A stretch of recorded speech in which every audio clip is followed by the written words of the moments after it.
दुनिया में कई बड़े इन्वेंशन किसी न किसी एक्सीडेंट की वजह से हुए हैं, चाहे वो माइक्रोवेव ओवन हो, पेसमेकर हो या फिर पेनिसिलिन। लेकिन क्या हो अगर एक्सीडेंटली आप किसी टाइम मशीन को इन्वेंट कर लें। 1990 के दशक में एक ऐसी एक्सीडेंटल घटना होती है जो जन्म देती है एक टाइम मशीन को। एक young engineer Mike Markham Jacob Ladder नाम की एक डिवाइस के साथ छेड़खानी कर रहा होता है। इस डिवाइस में एक स्पार्क जनरेट होने के बाद इसके ऊपर हवा में माइक एक अजीब सा डिस्टॉर्शन देखता है जो कि किसी एनर्जी ब्लॉब की तरह दिखता है। माइक क्यूरियस होकर उसमें एक स्क्रू फेंकता है, लेकिन वह स्क्रू अंदर जाते ही गायब हो जाता है। माइक कुछ देर वेट करता है और थोड़ी देर बाद उसी रूम में वह स्क्रू कुछ दूर जाकर गिर जाता है। ये देखकर माइक की खुशी का ठिकाना नहीं होता है।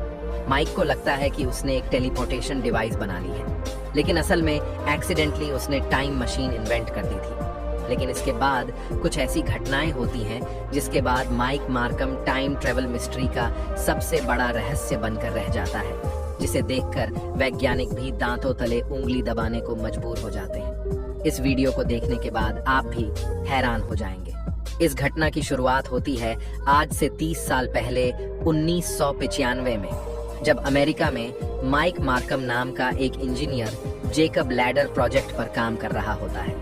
एक डिवाइस जिसमें दो मेटल रोड नीचे एक दूसरे के पास होते हैं और ऊपर जाते वक्त उनके बीच की दूरी बढ़ जाती है, जो कि एक क्लाइंबिंग इलेक्ट्रिक आर्क को प्रोड्यूस करता है। लेकिन दोस्तों, ये डिवाइस 240 वोल्ट की बिजली में काम नहीं करेगी। ऐसा करने के लिए हाई वोल्टेज की जरूरत होती है और माइक के दिमाग में भी यही खुराफात चल रही थी। इसलिए माइक ने खुद का ट्रांसफॉर्मर बनाया ताकि वो वोल्टेज को हाई कर सके, जो कि 20,000 वोल्ट तक वोल्टेज जनरेट कर सकता था। माइक ने अब जेकब लैडर को अपने ट्रांसफॉर्मर से कनेक्ट किया और साथ ही इसमें लेजर को कनेक्ट किया ताकि वह सराउंडिंग एयर को हीट कर सके, जिससे एक कंटिन्यूअस आर्क जनरेट हो सके।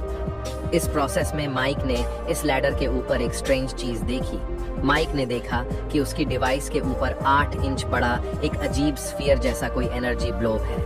माइक ने सोचा कि शायद ये डेंजरस हो सकता है, इसलिए टेस्ट करने के लिए उसने उसमें एक मेटल स्क्रू को फेंका। लेकिन वह देखता है कि वो स्क्रू अचानक गायब हो जाता है। ये देखकर माइक घबरा जाता है और सोचता है कि शायद ये स्क्रू वेपराइज हो गया होगा। पर कुछ ही सेकंड्स बाद वह स्क्रू रूम में काफी दूर जाकर गिरता है।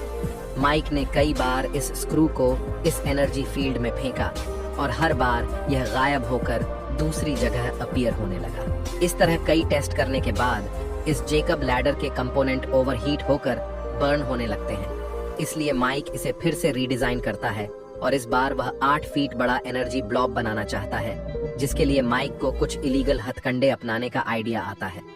दोस्तों, माइक को अपने एक्सपेरिमेंट को बड़ा करने के लिए काफी ज्यादा हाई पावर की जरूरत थी, यानी कि काफी बड़े ट्रांसफॉर्मर्स की, जिससे वो 50,000 वोल्ट तक जा